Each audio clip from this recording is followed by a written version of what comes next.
Good afternoon, writing community. My name is Mark Alvarez. I'm the CEO and founder of Lightwings Promotions and the author of Duty Bound, the Lightwings Epic Volume 1. This book is coming out on June 22nd, 2021. That is this year, guys, and I'm excited, slightly nervous, and quite terrified because people might be reading it right now, judging the heck out of it, and really tearing it to shreds. But you know what?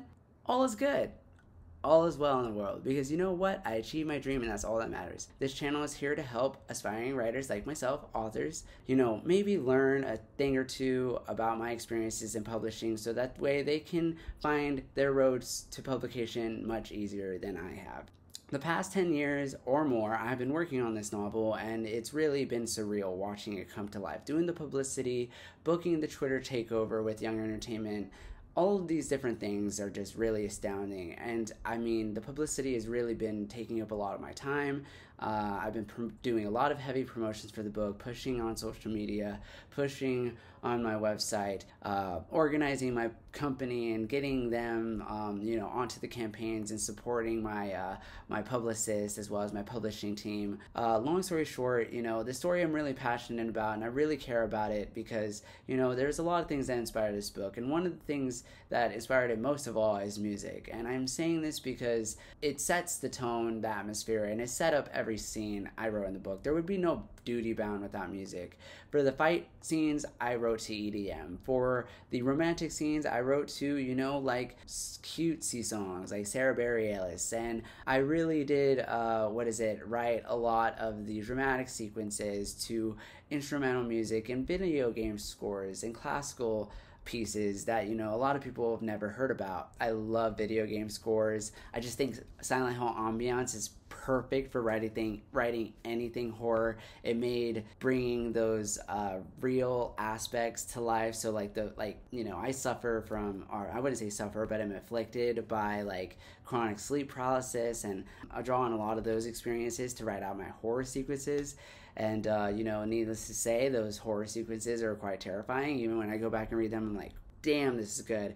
And honestly, I really think it comes down to the music, because one thing that I have got universal feedback on from editors, peers, people, anybody who's just taken a glance or read through the book, through extended periods of it, they absolutely praise the pacing. They say that the transitions are really good, that things don't drag on, there's not a lot of over explaining, which is really the effect I was trying to give off, was because I wanted the book to sort of to really kind of have this movie effect in your head. Because when I'm writing the establishing shots and really describing the characters, it's all supposed to be to sort of convey action, and I really wanted that within the story. I think music really helped me with that because it drove the story forward, because every song comes to an end and every song has a sort of progression.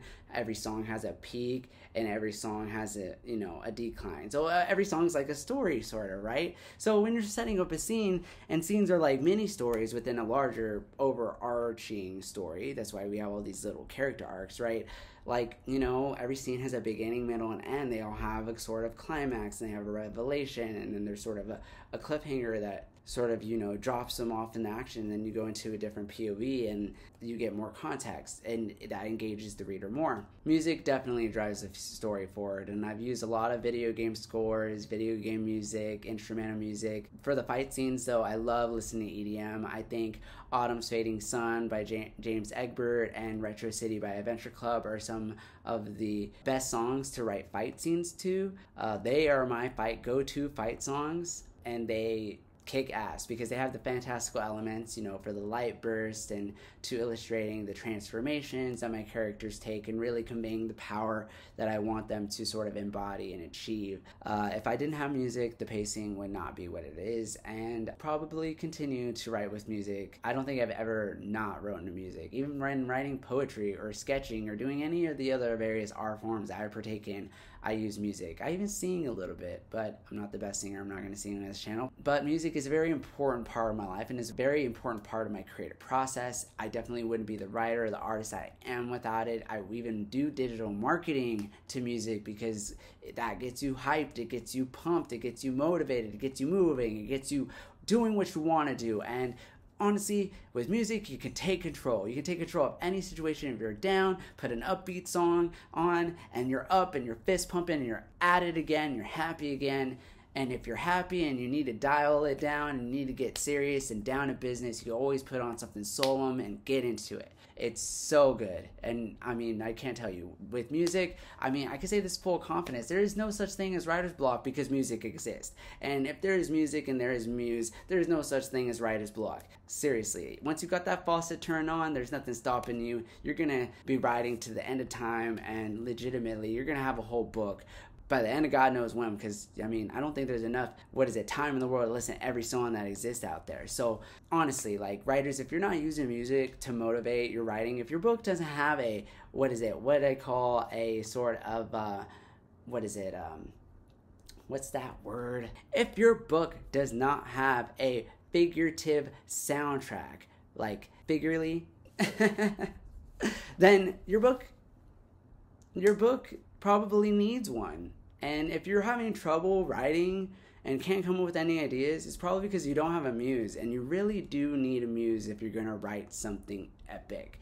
I honestly think that if you're going to be a really great writer, remember every scar, draw on real life anecdotal experiences such as sleep paralysis, and put that to music, set the pacing, set the tone, set the atmosphere, and then get going.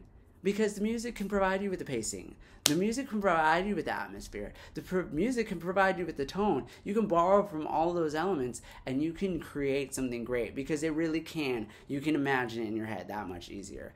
It's practically, honestly, I don't think any of my writing would be what it is without a musical score to put it to. I just wanted to share that with you guys about my creative process, and to kind of like give you guys some insight into how I wrote Duty Bound. I definitely think music was a big part of it. I definitely don't want to discredit it. I know I got a lot of inspiration from video games and video game music too on top of that, but you know, like, honestly, music is the end all be all of all muses. There's no such thing as writer's block. As long as you can get inspiration from another person's song, if you can write to their pacing, if you write to their tone, you can set up any type of scene you want. Just don't underplay it, don't undermine it. Music will always be a tool that you can use to set your story forward. And if you're not doing it now, you probably should be. So the next time you are saying that, oh damn, I'm facing some writer's block, I need to do something about it, listen to a song and see where you go. Because if you listen to a song and things go work out well, then what the hell? You actually got a story. At least you got something and said nothing, right? Well, thank you for listening to this episode of my vlog. I'm really happy that you guys tuned in to episode 3. For those of you who haven't seen episodes 1 and 2, I encourage you to click down below and check those out, so that way you can see the beginning stages of my journey here to publication. Feel free to subscribe to my channel if you want to go ahead and follow the rest of my writing career, as well as my debut as an author. There's sure to be a lot more that's coming out. You know, reviews are going to be on their way, as well as my Twitter takeover. We're going to be covering that. And yeah, there's just so much more to come. I'm so excited to share my experiences with you guys. I'll catch you guys later. Tune in to episode 4. Adios.